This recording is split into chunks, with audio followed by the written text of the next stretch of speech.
buffoon.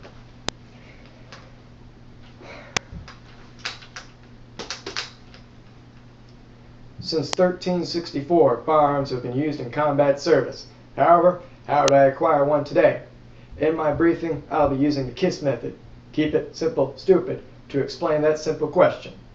I myself am an avid gun collector with my M1903A3, as well as my firearm experience in both the military and civilian world, with anything from belt-fed machine guns to bolt-action rifles to semi-auto rifles to shotguns, etc. I'll be using a 7-step method, starting with 1. Understanding the law. 2. Proper research. 3. Adequate training. 4. Budgeting. 5. Purpose. 6. Required equipment. And 7. Common sense.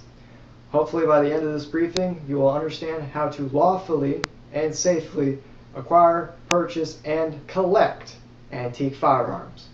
In his article on how to be a gun collector, Jim Sapisa believes that concentrating on developing an expertise will help adapt to the market and to the collecting process. I too believe with that statement, as we will move into step 1.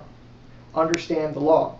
The ATF, alcohol, tobacco, and firearms have federal mandates on firearms, legality, and how to acquire. Make sure that you adhere to the ATF, as they are the enforcers of firearms, as well as your state government. Each state has different gun laws. Some may be similar, some may be very different. In California, you may not put a bayonet in the end of your rifle. You may not have a pistol grip on your rifle. You may not have a magazine that exceeds 10 rounds. Those are all illegal in the state of California. In Florida, they have different gun laws, such as you cannot purchase or have a pistol, shotgun, or rifle to the age of 21. Nor can you purchase pistol ammunition unless it goes to a rifle until you are 21. Moving on to step 2, proper research. When doing your research, understand that your rifle may be illegal in your state, depending on what state you reside in. So ensure that the rifle you are trying to purchase is legal in the state or in the country. Remember the assault weapons ban of 1984. ATF mandates that.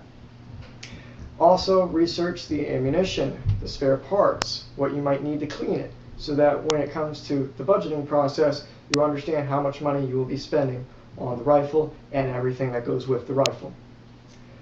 Number 3, adequate training. Make sure when you have the rifle, you know how to safely own and operate that rifle. When it comes to taking it to the range, when it comes to clearing it, when it comes to clearing a malfunction that might occur when firing, or when it comes to cleaning. Ensure that you can properly take care and maintain your firearm. As well as when storing it, make sure that you properly store it, for you do not want to endanger yourself or your family. Safety is a priority. Please stay safe. Number 4, budgeting. When you purchase a rifle, understand that you're purchasing everything and the rifle. Safe, ammunition, cleaning kit, spare parts, etc. When you're buying a rifle, your rifle may come very cheap. If your rifle, or your pistol, or your shotgun, or whatever you're collecting is very cheap, think about why it might be cheap. It could be sporterized. It could be that the ammunition is very expensive. It could be because it's damaged, malfunctions, or because it's got corrosion damage. Be careful on what you purchase. The cheaper it is, the more likely it is damaged or very expensive to operate or maintain. Be careful.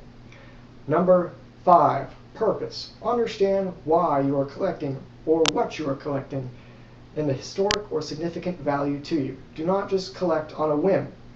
Be mindful and always have a purpose. Number 6, required equipment. Always make sure that you have the required equipment to own and operate a firearm. This comes from budgeting.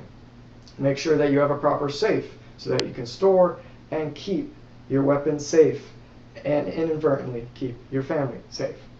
Make sure that you have the proper cleaning materials. Make sure that you have ammunition, or make sure you have spare parts for the possibility that your rifle does get damaged or break. Number 7, common sense. Make sure that you are operating safely. Make sure that you are abiding by the law, and make sure that you are prioritizing safety above all else. Safety is the main priority. Maintain common sense, maintain safety. That completes the 7 steps. Hopefully you have understood and will abide by these 7 steps when acquiring or purchasing antique firearms. Make sure that you understand the laws and the safety and the commitment you are making to not only yourself but the people around you. I hope that you will follow these guidelines. I hope that you will stay safe, and by the end of this, I hope that you now understand on how to properly, safely, and lawfully collect antique firearms. Thank you. Be safe. Do not annoy the ATF.